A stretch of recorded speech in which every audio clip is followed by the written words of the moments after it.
So what is buyer's remorse? Well, basically it's a buyer, and not necessarily a house buyer, any buyer, car buyer, I don't know, you go to the grocery store and buy stuff.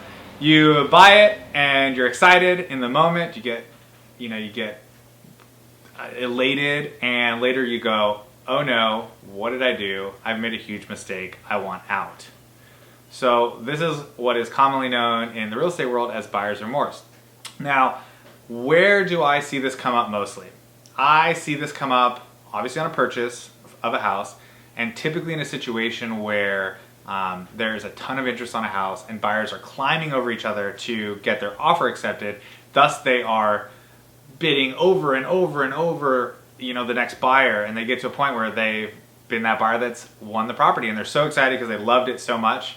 But then, a couple of days goes by, they get their earnest money deposit in, they start looking over the contract and what their monthly payment's going to be, and they get a home inspection done, and they find there's some repairs that need to be done and things like that. And I can see, or I have seen, where buyers will kind of go in this downward spiral, and it's kind of a panic, if you will, because they feel like they were initially excited for being the winner, but maybe they paid too much for the house, or maybe they gave up too many, sacrificed too much to get the house, and they have this remorse feeling, and they look for an out. So that is what buyer's remorse is, and I'm seeing it coming up in the current market.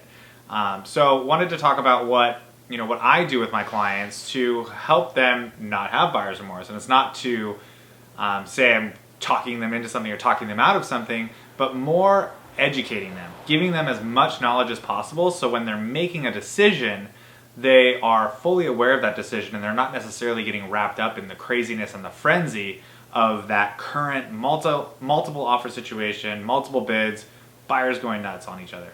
Now, are you having to pay, over asking price, or a couple percent over what, the most recent comp has sold for in the current market? Yes, it's happening all over the place. It just means that there is low inventory, high demand, and with interest rates the way they are, it's really helping with that. Buyers' buying power is extremely stretched out. It's a lot larger because of 1% and 2% reductions in interest rates from what they have been historically. So what I'm doing is I'm educating my buyers up front. We talk about what they can expect. We talk about what it means if they are continuing to bid properties. We talk about what their mortgage is going to look like at the price that they are offering for the house, and then ultimately we talk about what their comfort level is.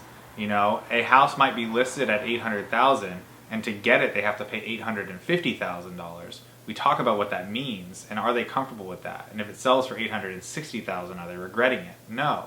And so by doing this, I find that my clients are well prepared and well educated and very comfortable with the decisions they make, and if they get the property, they're happy with it. Obviously, if something weird happens, they're going to back out, but I can at least know that they're making fully educated decisions. So that's what we do here at the Selby team to help our clients be prepared when in these situations. We talk about it, we educate, and we just give as much information to them as possible so that they're making very, very well educated decisions.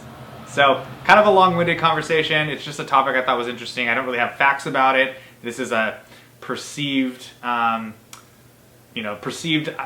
of what's been going on, but I thought it would be helpful, and there's probably buyers out there who have had this feeling or have thought about this, and so hopefully you get something out of it. And if you want to chat further about it, we would love to talk to you about our process of helping you find a house and making sure that you're comfortable with the purchase and love your new home. So that's it for this week's episode of Fridays with the Fiddle Fig. I've enjoyed it. We'll see you next week for another great episode.